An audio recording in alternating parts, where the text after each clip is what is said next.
오늘은 성 고르넬리오 교황과 성 치프리아노 주교 순교자 기념일입니다. 루카가 전한 거룩한 복음입니다. 그때 예수님께서는 백성에게 들려주시던 말씀들을 모두 마치신 다음 카파르나움에 들어가셨다. 마침 어떤 백인대장의 노예가 병들어 죽게 되었는데 그는 주인에게 소중한 사람이었다. 이 백인대장이 예수님의 소문을 듣고 유다인의 원로들을 그분께 보내어 와서 자기 노예를 살려주십사고 청하였다. 이들이 예수님께 다가와 이렇게 말하며 간곡히 청하였다. 그는 선생님께서 이 일을 해주실 만한 사람입니다. 그는 우리 민족을 사랑할 뿐만 아니라 우리에게 회당도 지어주었습니다. 그리하여 예수님께서 그들과 함께 가셨다. 그런데 백인대장의 집에서 그리 멀지 않은 곳에 이르셨을 때 백인대장이 친구들을 보내어 예수님께 아뢰었다. 주님, 수고하실 것 없습니다. 저는 주님을 제 지붕 아래로 모실 자격이 없습니다.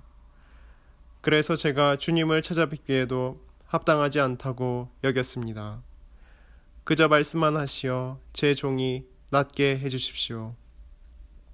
사실 저는 상관 밑에 매인 사람입니다만 제 밑으로도 군사들이 있어서 이 사람에게 가라 하면 가고 저 사람에게 오라 하면 옵니다. 또 제 노예더러 이것을 하라 하면 합니다. 이 말을 들으시고 예수님께서는 백인대장에게 감탄하시며 당신을 따르는 군중에게 돌아서서 말씀하셨다. 내가 너희에게 말한다. 나는 이스라엘에서 이런 믿음을 본 일이 없다. 심부름 왔던 이들이 집에 돌아와 보니 노예는 이미 건강한 몸이 되어 있었다. 주님의 말씀입니다. 그리스도님 찬미합니다. 찬미 예수님, 옛날에 어떤 유명한 구루가 있었습니다. 구루는 힌두교의 깨달은 자로서 지혜로운 스승을 일컫는 말입니다. 이 구루 밑에는 많은 제자들이 있었습니다. 하루는 그 제자들 중 하나가 이상한 소문을 듣고 왔습니다. 그 내용이 무엇인가 하면 양치는 소녀가 이제 강 건너에 살고 있는데 양젖을 짜서 강 건너에서 가지고 올 때는 그냥 마을로 들어오는 것이 아니라 강을 타고서 온다는 것입니다. 다시 말해 강 위를 이렇게 걸어서 온다는 것입니다. 이것을 듣고 이제 구루와 제자들이 깜짝 놀랐습니다. 물 위를 걷는 소녀가 있구나. 꼭 한번 만나보고 싶다. 그래서 이구동성으로 만나기를 바랬습니다. 그래서 이 모든 제자들을 대표로 해서 가장 스승인 구루가 소녀를 만나러 갔습니다. 이 구루가 소녀에게 물어봤습니다. 네가 양젖을 가지고 올 때 강을 타고 온다고 들었는데 그것이 사실이냐? 소녀가 그렇습니다. 이야기를 하는 겁니다. 그러니까 이 구루가 조금 좀 욕심이 났습니다. 그러면은 나도 너처럼 강 위를 걸어올 수 있을까? 하고 이렇게 물어봤습니다. 그러니까 소녀가 말하기를 선생님도 할 수 있습니다. 그냥 건너기 전에 하느님의 이름을 이렇게 부르고 외치고 그냥 걸어가면 됩니다. 하는 것이었습니다. 이 구루가 이제 기뻤습니다. 그러면은 내가 너하고 같이 건너가 봐야겠다.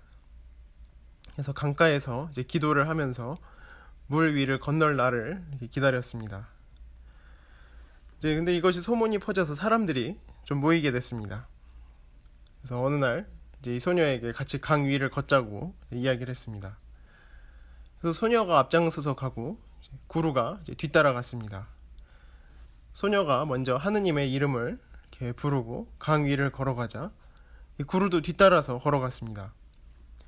그래서 물 위를 둘이서 잘 이렇게 걸어가던 중에 그 구루의 옷자락이 물에 이렇게 빠져드는 것이었습니다. 그래서 구루가 그것을 이제 뒤돌아서 그것을 건지려다가 어느새 물에 퐁당 빠져버렸습니다. 그러니까 소녀가 뒤돌아보면서 하는 말이 선생님, 다른 생각을 하시면 안 됩니다 하면서 마저 건너가는 것이었습니다. 그러니까 하느님의 이름을 불렀으면 그만이지 옷자락까지 잡으려고 신경을 쓰느냐 그겁니다. 그러니까 하느님 이름 안에 모든 것이 다 들어가야 하는데 옷까지 잡으려고 하니까 정성이 빠져버려서 안 된다는 그런 의미입니다. 이 강을 건너가듯 무엇을 가지고 어떻게 건너가는가? 세상을 건너갈 때도 마찬가지입니다. 이 세상이라는 강에 빠지고 허우적거리는 것은 우리가 하느님의 이름을 부르긴 하지만 가끔 이렇게 세상에 빠진 것을 움켜쥐고 놓지 않으려고 애쓰기 때문에 허우적거리면서 빠지게 됩니다. 우리는 하느님 이름을 부를 때 하느님께만 매달려야 합니다.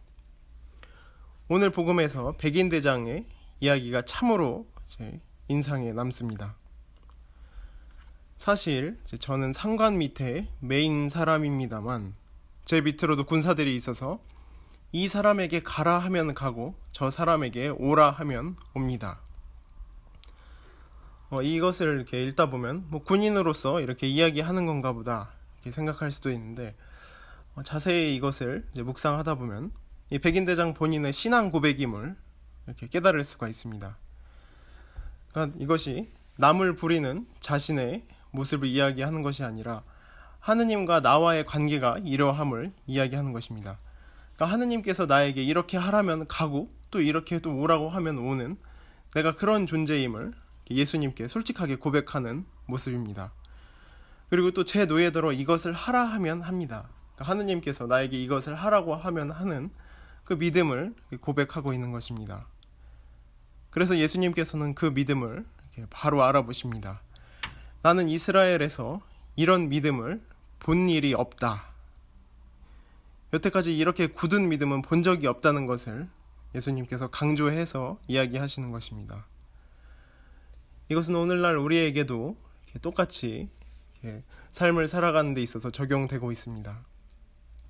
우리가 오늘 하루를 예수님과 함께 건너가면서 내가 붙잡으려고 하는 것이 무엇인지, 놓고 있지 않은 것은 무엇인지 잘 생각해 보면서 하느님과 함께 아주 편안하게 건너갈 수 있는 하루 되시면 좋겠습니다.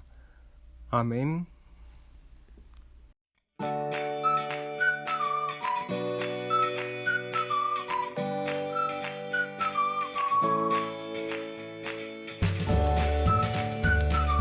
생태맘 청국장. 국산 콩은 한 가마에 요즘 45만 원 정도 합니다. 수입 콩은 국산 콩이 6분의 1 정도 한다고 그럽니다. 근데 저희들은 단 한 번도 수입 콩을 쓴 적이 없습니다.